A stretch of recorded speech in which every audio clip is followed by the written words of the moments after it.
Hi, everybody. Finn, you say hi? Say hi, Boopy. Hi, everybody. Happy Friday. Um, this psalm is really long. So we'll see what we get through today. Okay. Oh, we're using the New American Bible. It's the first Bible I got when I became Catholic. Okay. Psalm 18. 18. A king's thanksgiving for victory. I love you, Lord, my strength. Lord, my rock, my fortress, my deliverer. My God, my rock of refuge, my shield, my saving horn, my stronghold. Praise be the Lord, I exclaim. I have been delivered from my enemies. The breakers of death surged round around me. The menacing floods terrified me. The cords of Sheol tightened. The snares of death lay in wait for me. In my distress, I called out, Lord. I cried out to my God.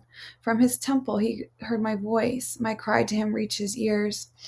The earth rocked and shook. The foundations of the mountains trembled. They shook as his wrath flared up. Smoke rose in his nostrils, a devouring fire poured from his mouth. It kindled coals into flame. He parted the heavens and came down, a dark cloud under his feet. Mounted on a cherub, he flew, borne along on the wings of the wind. He made darkness the cover about him, his canopy, heavy thunderheads. Before him scudded his clouds, hail and lightning too. The Lord thundered from heaven, the Most High made his voice resound. He let his arrows and scattered them, shot his lightning bolts and dispersed them.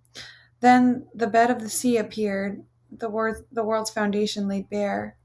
At the roar of the Lord, at the storming breath of his nostrils, he reached down from on high and seized me. He drew me out of deep waters. He rescued me from my mighty enemy and from foes too powerful for me. They attacked me on a day of distress, but the Lord came to my support. He set me free in the open. He rescued me because he loves me. Wow. Okay. There's still 30 more verses. All right, you know what? I'm actually going to pause this here. Oh, hi, Scout. Are you scared because of the wind outside? It's a very rainy day here. Okay, what's really interesting to me about this psalm, not so much scripturally, is like mythologically. I don't know if you can hear, it's almost like you can hear the multiculturalism in this psalm, like how many different influences there would have been. And so, let's see. The earth rocked and shook, the foundations of the mountains trembled. So there's actually, it seems like a lot of almost Greek language in this, almost like Zeus like language. Thunderbolts flying down, the Lord thundering from heavens, letting his arrows and lightning bolts fly, and then the foundations of the sea. So it almost sounds like this could be a psalm that was adapted from another culture, or like taken from other influences and kind of twisted and to fit Yahweh. So I think that's kind of interesting.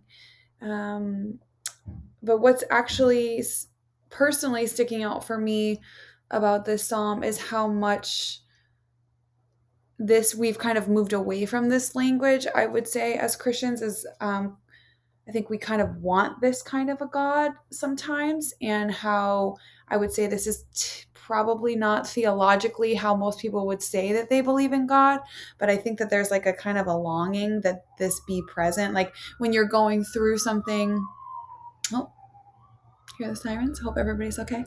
When you're going through something, you want to call on a God that's like this, right? And so the way that that feels, it feels powerful to feel like you have connection with a divine being that will like come down and exert justice on your behalf. And so it's really interesting to me that you can hear that ancient longing regardless of culture here, and that that people would have been reaching out and crying out to their deity for this kind of not even accompaniment, because it's more than that. It's like emotional accompaniment through what they're going through, but like a deep sense of having somebody that's on their side, and that this God that's being represented here is coming down basically on a chariot to, use the created order violently against your enemies. And